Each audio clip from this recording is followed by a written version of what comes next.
Hi friends, ರೈಲ್ವೆನಲ್ಲಿ senior citizen quota ಅಂದರೆ ಏನು? ಈ ಕೋಟಾಯಿಂದ ಇರುವ ಪ್ರಯೋಜನ ಏನು? ಸೀನಿಯರ್ ಸಿಟಿಸನ್ಗಳಿಗೆ ಕನ್ಸೆಷನ್ ಇದೆಯಾ? ಸೀನಿಯರ್ ಸಿಟಿಸನ್ ಕೋಟಾನ ಹೇಗೆ ಮಿಸ್ಯೂಸ್ ಮಾಡಲಾಗುತ್ತೆ? ಮಿಸ್ಯೂಸ್ ಮಾಡಿದವ್ರಿಗೆ ವಿಧಿಸುವ ದಂಡ ಆದರೂ ಏನು? Okay friends, welcome back to rail info Kannada YouTube channel. ಈವರೆಗೂ ನಮ್ಮ ಚಾನಲ್ನ ಸಬ್ಸ್ಕ್ರೈಬ್ ಮಾಡಿಲ್ಲ ಅಂದರೆ ಸಬ್ಸ್ಕ್ರೈಬ್ ಮಾಡ್ಕೊಳ್ಳಿ. ಅಲ್ಲೇ ಕಾಣ್ತಿರುವ ಬೆಲ್ಲೈಕನ್ನ ಪ್ರೆಸ್ ಮಾಡಿ, ಆಲ್ ಸೆಲೆಕ್ಟ್ ಮಾಡಿ, ಸೊ ದಟ್ ನಮ್ಮ ಎಲ್ಲ ವಿಡಿಯೋ ನೋಟಿಫಿಕೇಷನ್ ನಿಮಗೆ ಬರುತ್ತೆ. ಮೊದಲನೇದಾಗಿ ಸೀನಿಯರ್ ಸಿಟಿಸನ್ ಕೋಟಾ ಅಂದರೆ ಏನು ಅಂತ ನೋಡೋದಾದರೆ, ಗಂಡಸರಿಗೆ 60 ವರ್ಷ ಮತ್ತು 60 ವರ್ಷಕ್ಕಿಂತ ಮೇಲ್ಪಟ್ಟ ಹಾಗೂ ಹೆಂಗಸರಿಗೆ 58 ವರ್ಷ ಮತ್ತು 58 ವರ್ಷಕ್ಕಿಂತ ಮೇಲ್ಪಟ್ಟವರಿಗಾಗಿ ಕೆಲವೊಂದಷ್ಟು ಲೋಯರ್ ಬರ್ತ್ಗಳನ್ನು ರಿಸರ್ವೇಷನ್ ಕೋಚ್ನಲ್ಲಿ ಸೀನಿಯರ್ ಸಿಟಿಸನ್ಗಳಿಗಾಗಿ ಅಂತಾನೆ ಮೀಸಲಿಟ್ಟಿರ್ತಾರೆ. ಅಂಥ ಕೋಟಾ ಸೀಟ್ಗೆ ಸೀನಿಯರ್ ಸಿಟಿಸನ್ ಕೋಟಾ ಅಂತಾರೆ. ಸೀನಿಯರ್ ಸಿಟಿಸನ್ ಕೋಟಾ ಇಂದ ಆಗುವ ಪ್ರಯೋಜನ ಏನು ಅಂತ ನೋಡೋದಾದರೆ, ಸೀನಿಯರ್ ಸಿಟಿಸನ್ಗಳಿಗೆ ಲೋಯರ್ ಬರ್ತ್ಗಳು ಸಿಗ್ತವೆ. ಎಷ್ಟು ಲೋಯರ್ ಬರ್ತ್ ಮತ್ತು ಯಾವ ಕೋಚ್ನಲ್ಲಿ ಸಿಗ್ತವೆ ಅಂತ ಗಮನಿಸೋದಾದರೆ, ಸ್ಲೀಪರ್ ಕೋಚ್ನಲ್ಲಿ 6ರಿಂದ 7, 3 ಟೈರ್ ಎ ಸಿನಲ್ಲಿ 4ರಿಂದ 5, 2 ಟೈರ್ ಎ ಸಿನಲ್ಲಿ 3ರಿಂದ 4 ಬರ್ತ್ಗಳು ಸೀನಿಯರ್ ಸಿಟಿಸನ್ಗಳಿಗೆ ಅಂತಾನೆ ರಿಸರ್ವ್ಡ್ ಇರುತ್ತೆ. ಇತ್ತೀಚೆಗೆ 45 ವರ್ಷ ಮೇಲ್ಪಟ್ಟ ಹೆಣ್ಣು ಮಕ್ಕಳನ್ನು ಈ ಸೀನಿಯರ್ ಸಿಟಿಸನ್ ಕೋಟಾ ಸೀಟ್ಗಳು ಖಾಲಿ ಇದ್ದಾಗ ಅವರನ್ನು ಆಟೋ ಕನ್ಸಿಡರೇಷನ್ ಮಾಡಲಾಗತ್ತೆ. ಸೀನಿಯರ್ ಸಿಟಿಸನ್ಗಳಿಗೆ ಕನ್ಸೆಷನ್ ಇದೆಯಾ ಅಂತ ನೋಡೋದಾದರೆ, ದಿನಾಂಕ 20-3-2020 60 ವರ್ಷ ಮೇಲ್ಪಟ್ಟ ಗಂಡಸರಿಗೆ 40% ಮತ್ತು 58 ವರ್ಷ ಮೇಲ್ಪಟ್ಟ ಹೆಂಗಸರಿಗೆ 50% ಕನ್ಸೆಷನ್ ನೀಡಲಾಗ್ತಿತ್ತು.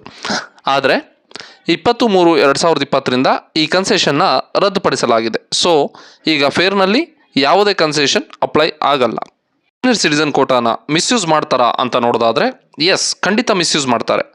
ಹೇಗೆ ಮಾಡ್ತಾರೆ ಅಂತ ನೋಡೋದಾದರೆ, ಗಂಡಸರ ವಯಸ್ಸು 60 ವರ್ಷಕ್ಕಿಂತ ಮತ್ತು ಹೆಂಗಸರ ವಯಸ್ಸು 45 ವರ್ಷಕ್ಕಿಂತ ಕಡಿಮೆ ಇದ್ದರೂ ಸಹ ಸೀಟ್ ಬೇಕು ಅನ್ನೋ ಉದ್ದೇಶಕ್ಕೆ 60 ವರ್ಷ ಮತ್ತು 45 ವರ್ಷ ಅಂತ ನಮೂದಿಸಿ ಮಿಸ್ಯೂಸ್ ಮಾಡ್ತಾರೆ. ಹೇಗೆ ಅಂತ ಇನ್ ಡೀಟೇಲ್ ಆಗಿ ನೋಡೋದಾದರೆ, ಒಬ್ಬ ಪ್ಯಾಸೆಂಜರ್ ಏಜ್ 35 ವರ್ಷ ಇದ್ದು ಅವರು ಪ್ರಯಾಣದ ಟಿಕೆಟ್ ಬುಕ್ ಮಾಡುವಾಗ ಅವರ ವಯಸ್ಸನ್ನು 60 ವರ್ಷ ಎಂದು ನಮೂದಿಸಿ ಸೀಟ್ ಪಡೆಯಲು ಪ್ರಯತ್ನಿಸ್ತಾರೆ. ನೀವು ಅಂದ್ಕೊಳ್ಬೋದು, ಈ ಫೇರ್ನಲ್ಲಿ ಕನ್ಸೆಷನ್ ಇಲ್ವಲ್ಲ, ಆಗ ಹೇಗೆ ಇದು ಸೀನಿಯರ್ ಸಿಟಿಸನ್ಸ್ಗೆ ಚೀಟಿಂಗ್ ಆಗುತ್ತೆ ಅಂತ. ಹೇಗೆ ಅಂದರೆ, ನೀವು ನಿಮ್ಮ ಸರಿಯಾದ ಏಜ್ನ ನಮೂದಿಸಿ ಟಿಕೆಟ್ ಬುಕ್ ಮಾಡಿದರೆ ನಿಮ್ಮ ಹಿಂದೆ ಬುಕ್ ಮಾಡಿದಂಥ ಸೀನಿಯರ್ ಸಿಟಿಸನ್ಗೆ ಅವರಿಗಾಗಿ ಮೀಸಲಿರುವ ಸೀಟ್ ಅಲಾಟ್ಮೆಂಟ್ ಆಗುತ್ತೆ. ಅದೇ ನೀವು ತಪ್ಪು ಏಜ್ ನಮೂದಿಸಿ ಬುಕ್ ಮಾಡಿದರೆ ಆ ಸೀನಿಯರ್ ಸಿಟಿಸನ್ಗೆ ಆ ಸೀಟ್ ಸಿಗದೆ ಸೀಟ್ನಿಂದ ವಂಚಿತರಾಗ್ತಾರೆ.